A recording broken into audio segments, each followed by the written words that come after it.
All right, we already went through the plug, so just take my word for it. Senator Ted Cruz, nice of you to show. It is great to be with you. I look forward to seeing what the plug frozen. was afterward. It was pretty much frozen? everything. Now, A little frozen. you were in one room and you left the room. Is this room on the other side of the Washington Mall? This is my office. Okay, all right. There you go. So we just showed a clip of you, Senator Ted Cruz. We were talking about the crime wave here in the United States.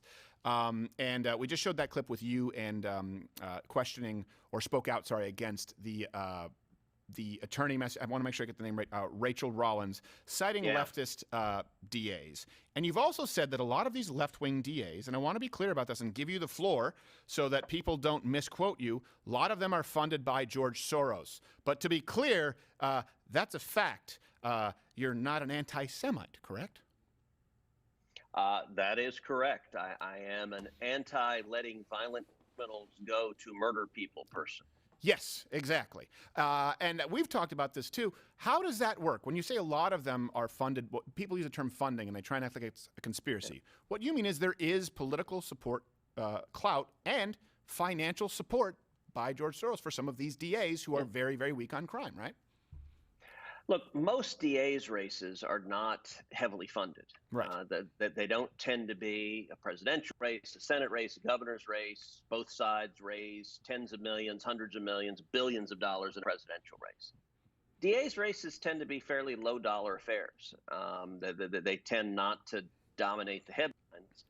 And one of the things Soros has started doing systematically is investing millions of dollars into DA's races. Yep. This is a new phenomenon, sleepy little races that didn't have any money. And the problem is he's been winning these races, and you get these radicals in place that are, it's the flip side of the coin to abolish the police. Right. You want criminals to run free. There are two ways to do it. One, abolish the police so you can't catch criminals. Mm-hmm.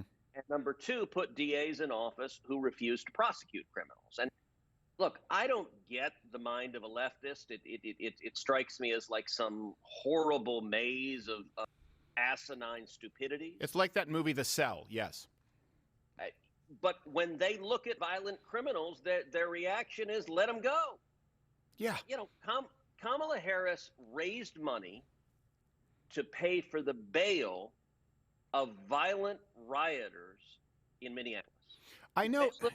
And here's the crazy thing is Kamala Harris, people don't know, she also basically extended sentences. You can make sure that I'm correct on the details here of nonviolent drug offenders when she was in California. Mostly black. Who happened to be mostly black. I'm not saying she did it because they were mostly black, but this is something that negatively affected people of color. In other words, she's being easy on violent crime, and she was tougher than even the law on nonviolent offenders. So look, Kamala, when she was Attorney General of California, she was politically ambitious. This was not complicated that she wanted a higher job than that. And if you're a Democrat and you want a higher job, one of the things you do is you pretend to be tough on law and order. So she was very happy as AG to go find some kid with a joint and crush him with a sledgehammer. Yeah. I don't actually have a case. I'm going to be fact check on this now. No, it is not true that she slammed a sledgehammer into a kid with a joint. But I challenge you, find every kid with a joint in California first. And yes. No, that was, to be fair, that was just role playing with the mayor somewhere, allegedly. But, she is now, God help us, Vice President of the United States. I just threw up in my mouth a little, but continue. And she and her whole party are hard leftist. And all right, so there are two senior people at the Biden Department of Justice, Kristen Clark and Vanita Gupta, who were two of the leading advocates in the country for abolishing the police. Last year, they were writing op-eds. They were testifying in Congress saying, we should abolish the police. Now, the game Democrats play, most Senate Democrats, when you ask them today, say, we don't support abolishing the police. Then Biden nominates two of the leading advocates for abolishing the police. Every single Democrat, all of them, all 50, voted to confirm them. Right. Every one of them. Rachel Rollins. So Rollins was one of these Soros DAs. She was in Suffolk, Massachusetts. She put out this list of 15 crimes that her prosecutors were ordered, you cannot prosecute these cases. I am declaring essentially these are no longer crimes. Things like shoplifting. Suddenly a bunch of Democrat politicians are realizing, oh, crap, it's a really bad look when looters are like running through stores, robbing everything we see. Right. Well, Rachel Rollins says she won't prosecute shoplifting or larceny. And a whole list, she won't prosecute possession of drugs. She won't prosecute breaking and entering. She won't prosecute resisting arrest. I mean, it's a stunning list. Yeah. And what they'll lead with is, say, possession of drugs, and most Americans will say, like, oh, okay, if you're talking about possession of someone possessing weed, or, yeah, okay, that makes sense. But then what gets buried is shoplifting and larceny. And I wanted to go on to that because we were just talking about Target sort of petitioning, begging, really, more of a please, please, please, please, to Congress that you do something to decrease property theft. Now, keep in mind, they were the ones who supported a lot of these organizations, Black Lives Matter, people who spoke out in support of these mostly peaceful protests, and in these cities like San Francisco. So my question is, how strongly can you convince your colleagues to say no? And just for people who understand, is it Congress's responsibility at this point to make sure that a Target doesn't get looted in San Francisco who set their own rules? Look, the reason Targets in San Francisco are getting looted is because you have a DA in San Francisco who won't prosecute it. It's real simple. If you tell people, hey, go rob a store and we're not going to prosecute you, it's ollie ollie oxen free. Go get yourself a TV. I mean, people react to that. You know what? If you run into a Target in Texas, you and I are both Texans. Yes. If you go head to a local Target, grab a TV and come out, they're going to tackle you at the door. They're going to throw your ass on the ground. They're going to put you in handcuffs and you get prosecuted. Yes. Yeah. I mean, that's just this is not rocket science. Right. So you would support, of course, security guards being able to, quote, throw someone's ass to the ground if they are stealing property from Target. I'm pro ass throw to ground. Oh, look, Stephen, I'm much gentler than that. I support gently guiding their hindquarters yes. downward. Yes, okay. To be in a position to have soft, mink-lined handcuffs around their wrists to give them just a gentle wrist massage. Yeah, well, you're the one who said throw their ass to the ground, so now you just hung me out to dry. Thank you. I'm sorry for pushing the edge with you, man. And by the way, I don't mean to get you in trouble. By the way, you didn't make it any better. You said mink handcuffs. You have any idea what PETA's going to say? Watch, next, everywhere Senator Ted Cruz goes, people are going to be throwing bloody mink handcuffs. How's it feel? How's it feel for you? So, and by the way, let's be clear. If they did mink handcuffs in some parts of the country, it might increase the shoplifting as people said, okay, sign me up for that. Yes, exactly. Yeah, like, we're going to put you in mink handcuffs and then take you in a paddy wagon that has hubcap spinners. They're like, damn. So, let me... By the way, I will tell you a true story. So back in 2012, when I first ran for Senate, one of the issues that was not a fan of then, I'm not a fan of now, is TS groping you at the airport, when they fill you up to get on an airplane. Well, that's where you and I disagree, but we can respectfully have a conversation. Well, you're foreshadowing my point. So I did testing on messages. And so in Houston, where I live, stopping TSA from groping you in 2012 was the number 2 message in terms of moving voters. Mm-hmm. In East Texas, it didn't move voters at all. East Texas, that message sucked. Yeah. And my theory is, I said, look, some of those guys, they're out in the country, they're kind of lonely, and if they go to the airport, that's some love and some contact they haven't had in a long time. Yep. And so for whatever reason, we ran. Oh, no, we lost him. Oh, son of a bitch. Where did he go? We lost him to color bars. Well, at least we didn't lose him to the beep Native American. Beep. Hey, is that Senator Ted Cruz? Beep. No. Oh, I guess it's Elizabeth Warren's pop. Sorry, Senator Ted Cruz, we lost you. We lost you to color bars. Yeah, no, that makes sense, because whenever I go through I was asking about metal. Like, I just had the metal put in my rib cage, but for years I've been telling them that I had metal ball implants, so they needed to check. And I will say, they never failed me. Let me ask you this. You know, it was a really bad idea to go with the aluminum. Though. Yes, it was. Yeah, exactly, because aluminum leaches metal. So I might as well have just have my iPhone speakers aimed to it, playing death metal. I will say this. I know Gerald has a question for you, and we'll go to Mugler in a second. But we're talking about crime. I think this one is pretty self-explanatory. It's absurd, but thank you for being a voice out there speaking out against it. Americans are experiencing this. Americans know that their cities are less safe. Okay, I think there's a silver lining here because Democrats keep acting as though it's still a good sell. Like, no, actually, things are getting better. And the same applies to inflation and the economy. Look, we know that empirically this is a bad economy. We know that inflation is the worst tax on the middle class. But Democrats are saying, no, actually, it's going really well. And I know that a lot of Democrat voters and a lot of American voters, both on the right and the left, they don't have time to inform themselves. So they do go based on how they feel. I think the silver lining here is Americans of all political stripes do not feel safer. They don't feel like this is a booming economy. What would you say? How much does the government spending have to do, for example, with current inflation and messaging that to the average American? So I think it has an enormous amount to do. And what's interesting, if you look at polling right now, people get that. People connect when you spend trillions more dollars, when you borrow trillions more dollars, when you print trillions more dollars. There are more dollars in the economy. More dollars in the economy means the prices go up, and people get that. Right. It is a very clear cause and effect. The press, the corporate.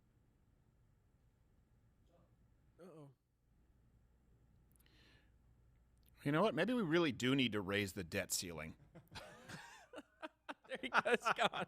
Oh. Back to Joe Louis. If that means that we can get Senator Ted Cruz some fiber. Let's get some good Wi-Fi going here. I don't know. Yeah. Maybe we were wrong on net neutrality. I have no idea. I was saying. So I There we go. got to say, Stephen, if inflation weren't so high, you could buy a damn router to get some Wi-Fi, man. I was going to say we is doing this. we might need to raise the debt ceiling just so you can actually. Okay. I'm assuming the U.S. Senate.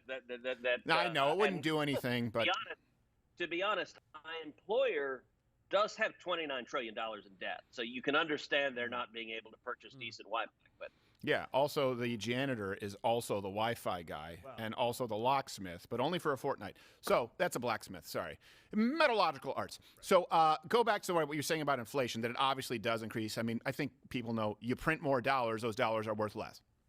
Yeah, people get it. But what's interesting? So, how old are you, Stephen? I tell people 34 because I'm 34. Okay. So you don't really remember inflation.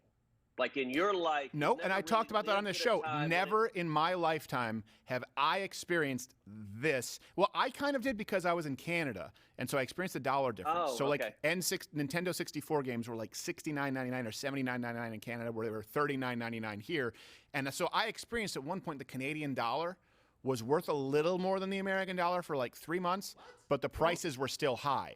So I learned about inflation sort of that way. My dad kind of explained to me currency. Yep. But no, I do think that this is this era of Jimmy Carter where people had never experienced gas lines. Definitely in my generation, the first time you can see a gallon of milk, you can see a slab of beef.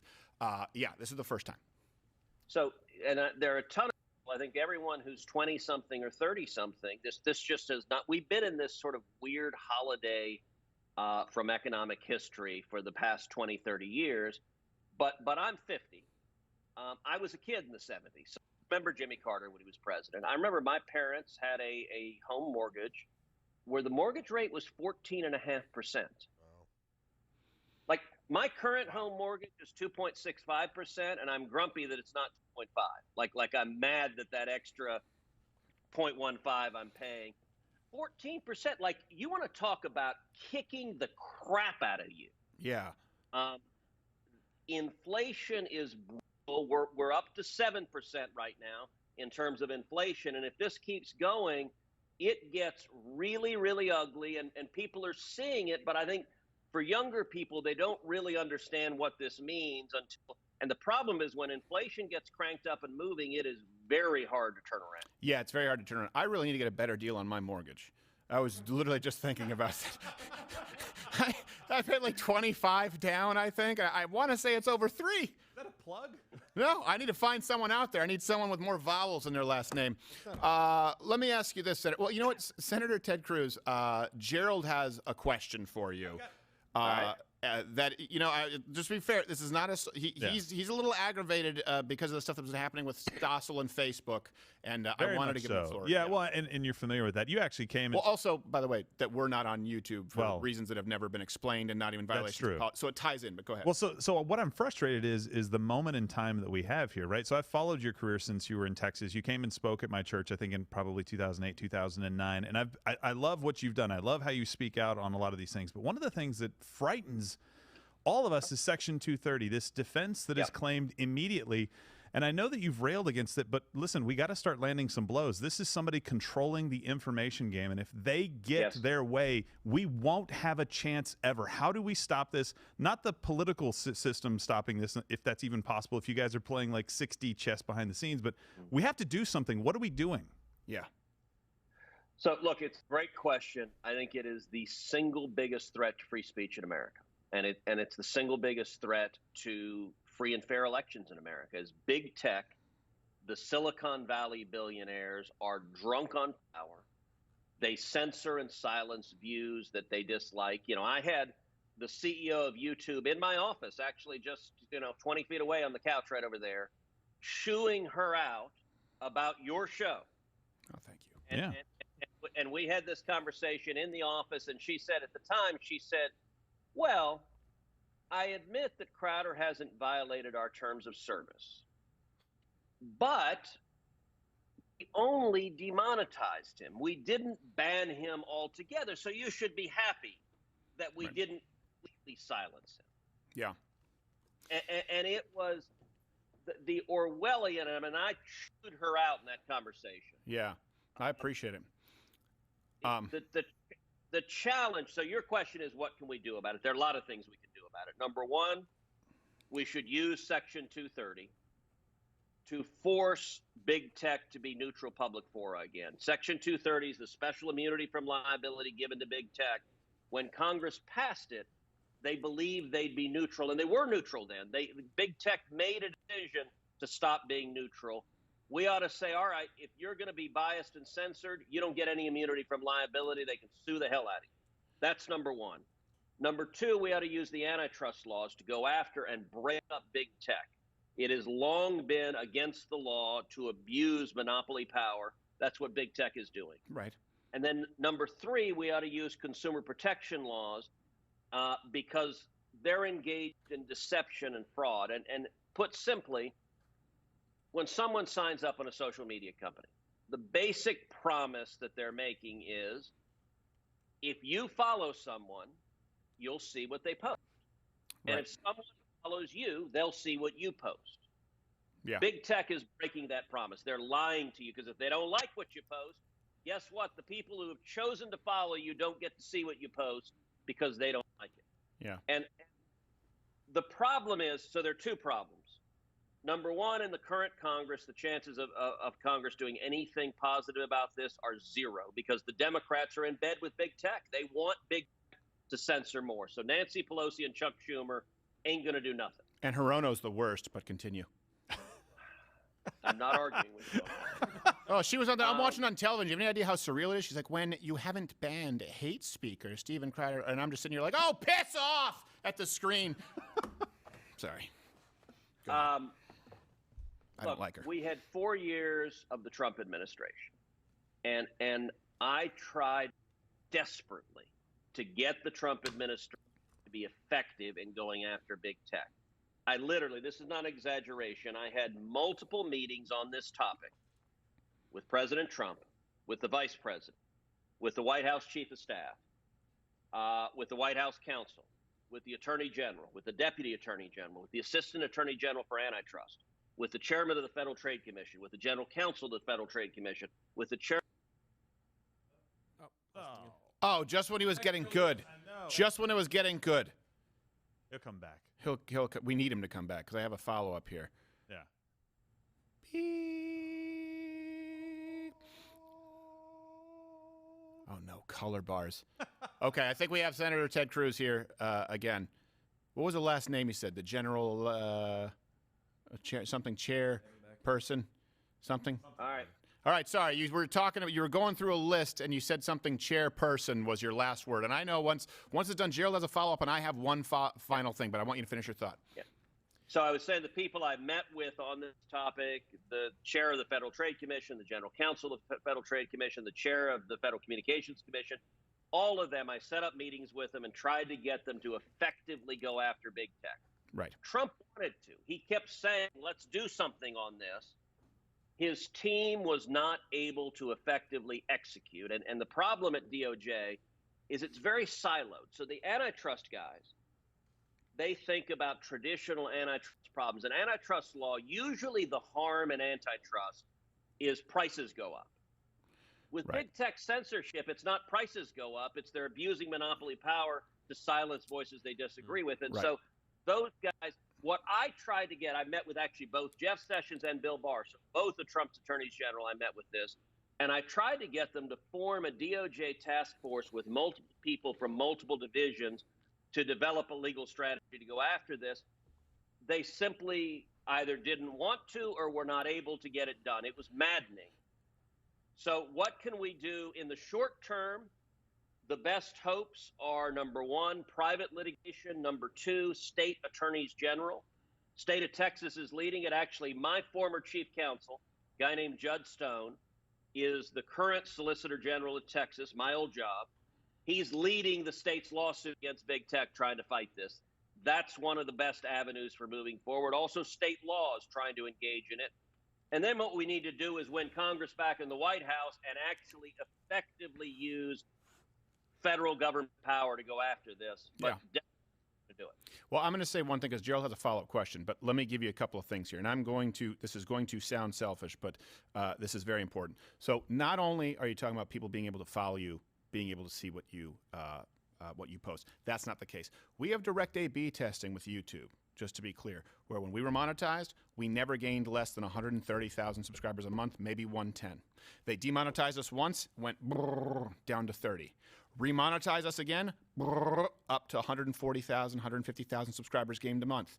Demonetize us again, and all of a sudden it throttled new subscribers. We have all of this documented. So that's important to know. It's not just about following. It's about them choosing who you are able to follow. It also determines if we show up in search. Keep in mind, this is because YouTube is a business and they want to direct people to their paid content. Also, I will say this. You guys, and I mean you guys, everyone on earth, have screwed up by not bringing me in. I have said, bring me in, coach, because I have information that nobody else has. If there's a lawsuit in Texas and Steven Crowder is not the first name on your docket to turn those assholes white as a ghost when they see me walk into the room, you guys have screwed up. Because I've seen a lot of people at these hearings who are chasing fame. And I think you know what I'm talking about, where you say some people in the Trump administration, you know why they weren't able to get things done? Because some of these people, not all, wanted to gain more notoriety themselves. I don't. I've done it behind the scenes. And I will make myself available, but nobody can be more effective in this than I can. And every time we bang on a door, it's someone who I then hear on the floor bitching about the fact that they were suspended for 4 days on Twitter. That's not what we got. We got some stuff here that I would love to actually get in front of people who can make a difference. No one can do it more effectively than we can. This is not a threat. It's a promise. Put me in, coach. All right, Stephen, you got an open invitation to come sit down with me in Texas to D.C. I'll also do everything I can to get you in front of the Texas AG's office, get you to talk to them too. That's obviously different players, but I know those players well, and so I'm happy to try to facilitate there too. I really appreciate it. Yeah, because with me, it's like we said, we were fine with being demonetized. We said, fine, it's your business. Sure. The issue there was everything else, the fallout, the search, the losing of subscribers, because this is, and I don't talk about, this is the most watched, listened to conservative show, period, right now, certainly by anyone under the age of 30, and they want to make sure that we don't reach people. That's why we were just suspended. It's not about the money. If there's money, I'll donate it to charity if that even happens. Right now, vow that. It's just about having an even playing field, and I want you to have it just as much as I want the next Louder with Crowder to have it. And I know that you are doing good work, and I know where you get stonewalled too, and I don't want to name names, but they suck. So it's Twitter, @Ted Cruz, @SendTedCruz. The Verdict Podcast, the new ebook is Critical Race Theory, a lecture by Senator Ted Cruz, and a man of horrible Wi-Fi. Senator, Thank you so much for taking the time, brother. Thank you, Stephen. God bless. Have a Merry Christmas, a Happy New Year, and I look forward to seeing the mink handcuffs under your tree. Absolutely, but they'll be faux mink. All right, this has been Ted Cruz, everybody.